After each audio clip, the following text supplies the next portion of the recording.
Working with the US, this coalition is determined to go further than ever to ratchet up the pressure on Putin, from the battlefield to his war economy, because that is the only way to change his mind and push him back to the table. And in our meeting this afternoon, we came together around a clear plan for the rest of this year. First, we will act to take Russian oil and gas off the global market.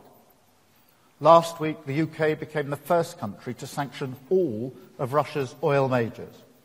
On Wednesday, the US acted decisively to join us, together with further sanctions from the EU. And we're choking off funding for Russia's war machine. And I'm urging others to take these steps too, to go further to reduce their dependencies and incentivize third countries to stop buying these tainted resources. Second, we're determined to push on with the progress on Russia's sovereign assets and unlock billions to help finance Ukraine's defense. The bill for Russia's destruction in Ukraine should be paid by Russia. So we want to move ahead at speed with the work needed to deliver reparation loans and get the funds flowing to Ukraine.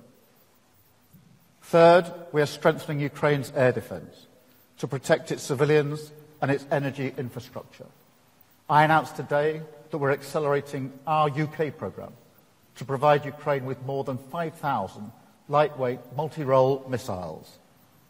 This programme has created hundreds of brilliant jobs in Belfast, and they're working now to deliver an additional 140 missiles ahead of schedule to bolster Ukraine's defences through the depths of winter.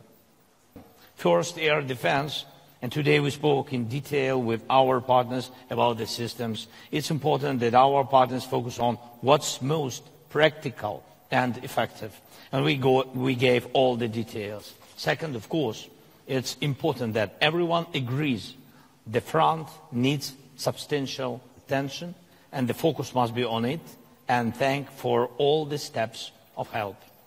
And third, we are promoting a more meaningful approach to diplomacy. Diplomacy matters only when it can lead to real decisions.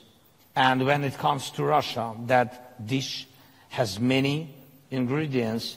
The essential ones are real forms of pressure on Russia, sanctions, our long-range capabilities, political pressure, accountability for war crimes, and real actions regarding Russian assets. Today we all agreed sanctions that hit Russian oil infrastructure, Russian oil companies are a big step, and I thank President Trump and all our partners who are implementing this.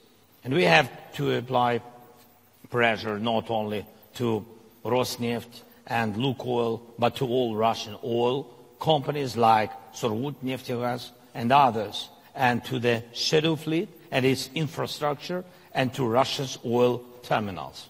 And we have to implement all we have discussed today about the Russia's shadow fleet.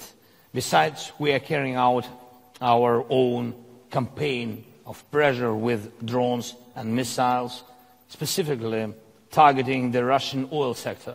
So the long-range capability directly strengthens diplomacy, the more losses Putin suffers on his own territory. The fewer assaults he can carry out on the front line, and the faster he will agree to meaningful diplomacy. It was Putin that called President Trump some days ago because he was scared that Ukraine would get the upper hand. Yet he rejected Trump's proposal for a ceasefire along the current front lines, a suggestion that we support, and same goes for you in Ukraine. But Putin doesn't want to stop the killings. There is no indication that Russia and Putin wants peace, not even a ceasefire.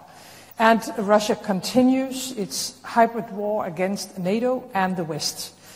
Today, the coalition of the willing, we have agreed to increase the pressure on Russia, agreed that we must find long-term financing of Ukraine's ability to keep fighting, boost Ukraine's defense industry with European financing, finance much needed US weapons, and to put more pressure on Putin's weak economy with new sanctions.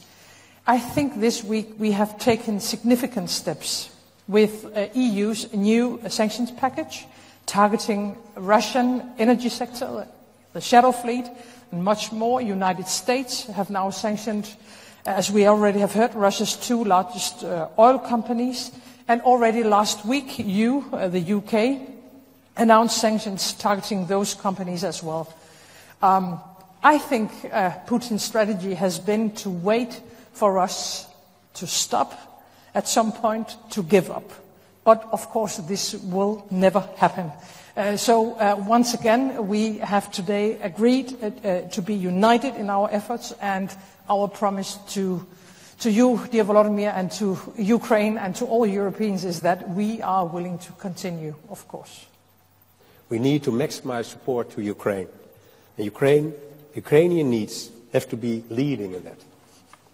What we see is that Russia is the only party rejecting a ceasefire, circumventing all diplomatic initiatives and continuing to attack Ukraine. The only way to persuade Putin to engage in serious talks is to increase economic pressure on Russia and our support for Ukraine. This week, important measures were taken in the EU and the US. In coordination for further steps we could take is necessary. First of all, on sanctions. It would be good if the EU were to copy the US-UK sanctions against Lukoil and Rosneft.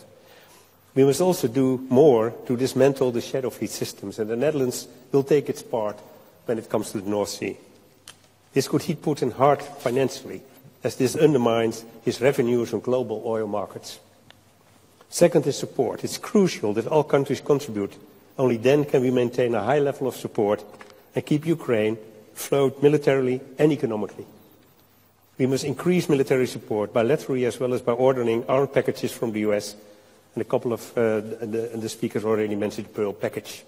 Jelajahi cara baru mendapatkan informasi. Download MetroTV Extend sekarang.